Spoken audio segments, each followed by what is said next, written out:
ना सेमेस्टर 4 में पेपर 14 का मॉड्यूल 2 में सब चैप्टर्स हमने पढ़ा दिया। Auto correlation, first order auto regressive scheme, mean variance, covariance of the auto reduce, heteroscedasticity भी हो गया।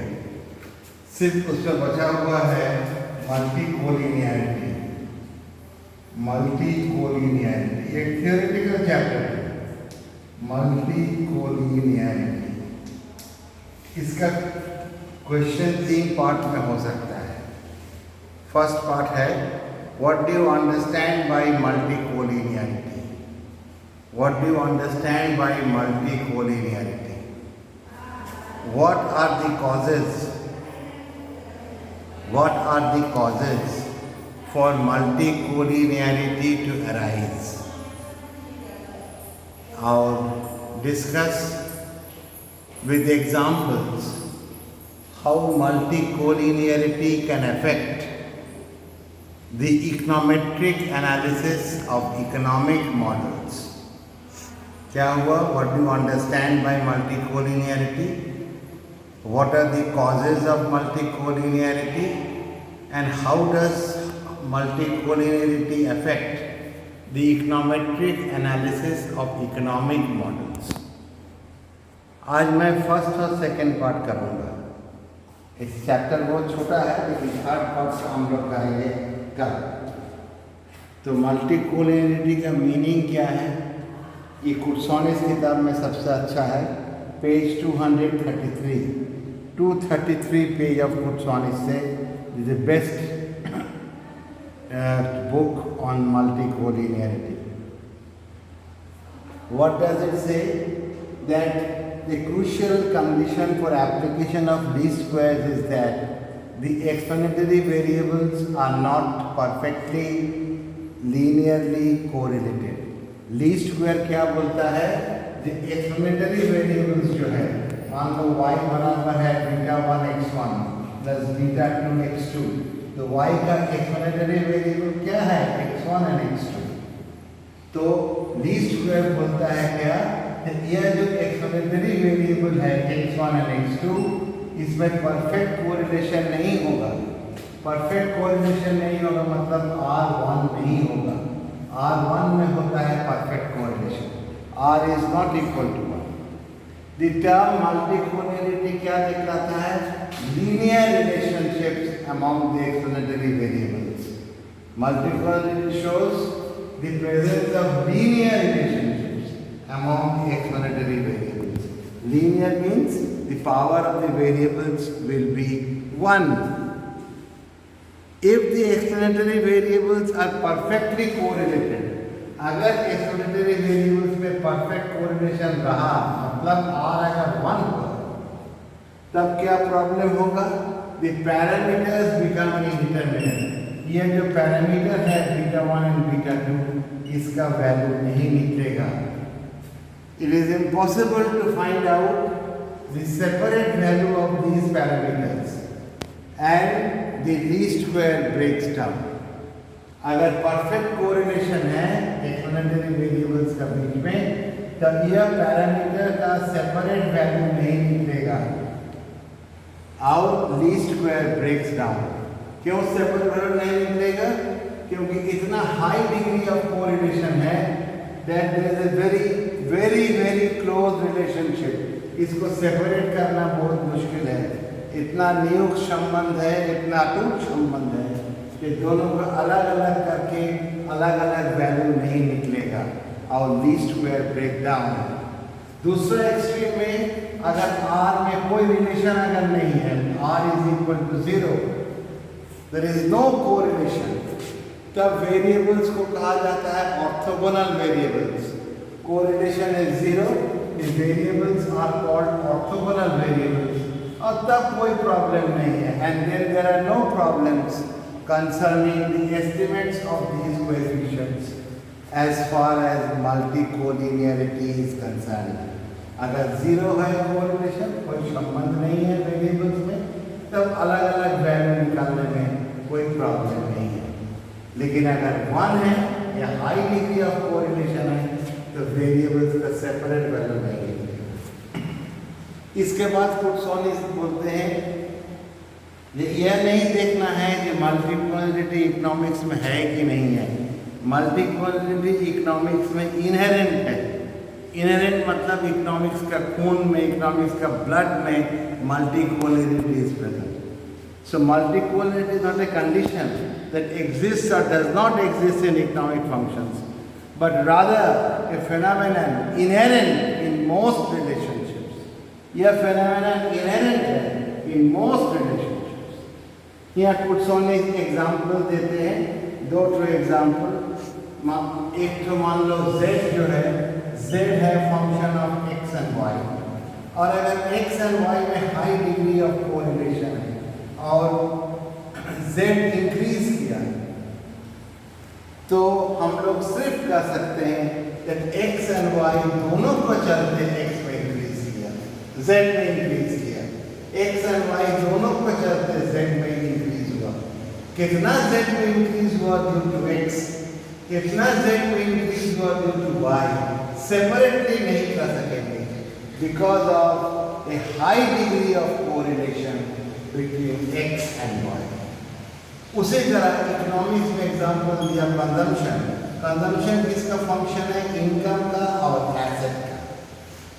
ना इनकम एंड एसेट में बहुत हाई डिग्री ऑफ कोरिलेशन है।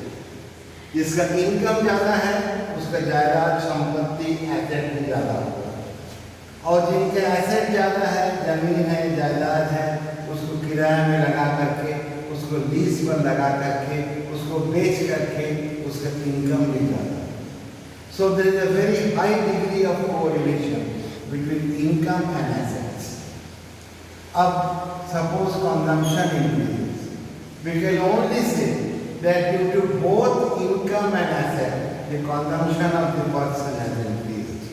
We cannot say how much consumption has increased due to increase in income, or how much consumption has increased due to increase in assets, because of a very high degree of correlation between income and assets.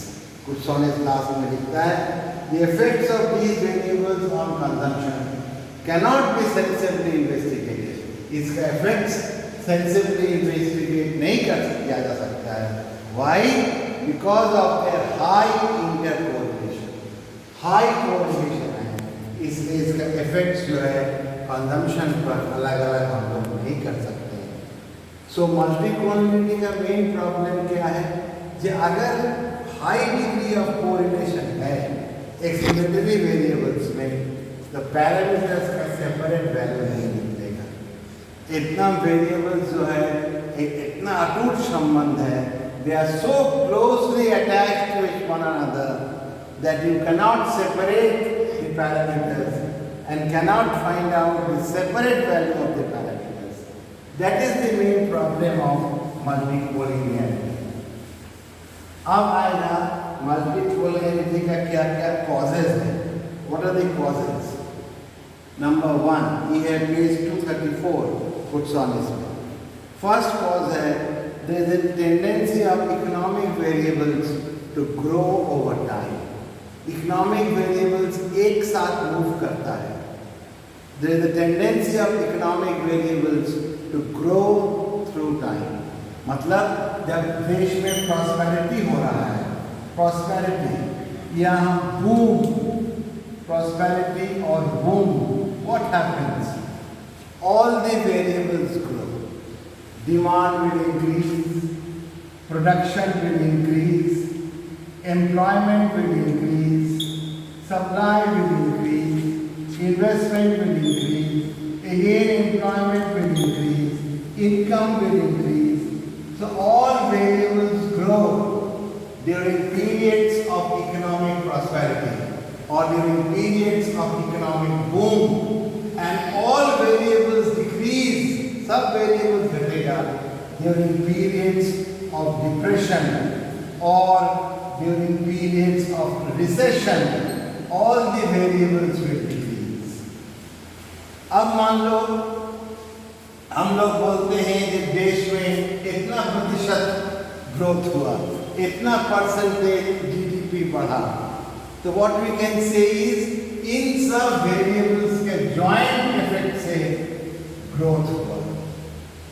हम यह नहीं कर सकते कितना growth हुआ employment बढ़ने से, कितना ग्रोथ हुआ इनकम बढ़ने से, कितना ग्रोथ हुआ डिमांड बढ़ने से, कितना ग्रोथ हुआ सेविंग बढ़ने से, कितना ग्रोथ हुआ इन्वेस्टमेंट बढ़ने से। अलग अलग नहीं कर सकते हैं क्योंकि इस सब में हाई डिग्री ऑफ कोरिलेशन है। इसके चलते यह बढ़ेगा, उसका चलते वह बढ़ेगा। So we can only say सबके चलते प्रॉस्पेरिटी हुआ। रिसेशन में क्या होगा, सब घटता है, तो सब वेरिएबल्स डिक्रीज किया, therefore the economy has slided down, economy has gone down, the growth rate has fallen, but we cannot say which variable के चलते कितना growth होगा। We can only say सबका joint effect से growth हुआ, सबका joint effect से recession, because of a high degree of correlation between all these variables।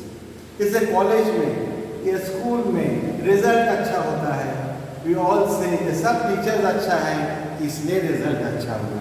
Result कौन टीचर के चलते कितना अच्छा हुआ या कौन टीचर के चलते कितना खराब हुआ अलग अलग नहीं कर सकते हैं, because of A high degree of correlation which is present among all the teachers. यह फर्स्ट कॉज है मल्टी कोरिलेटी का, that economic variables move together with time। Second है the lag values of X monetary variables। lag values, consumption जो आज का है वह आज का इनकम का ही फंक्शन नहीं है, प्रीवियस पीरियड का इनकम का भी फंक्शन है।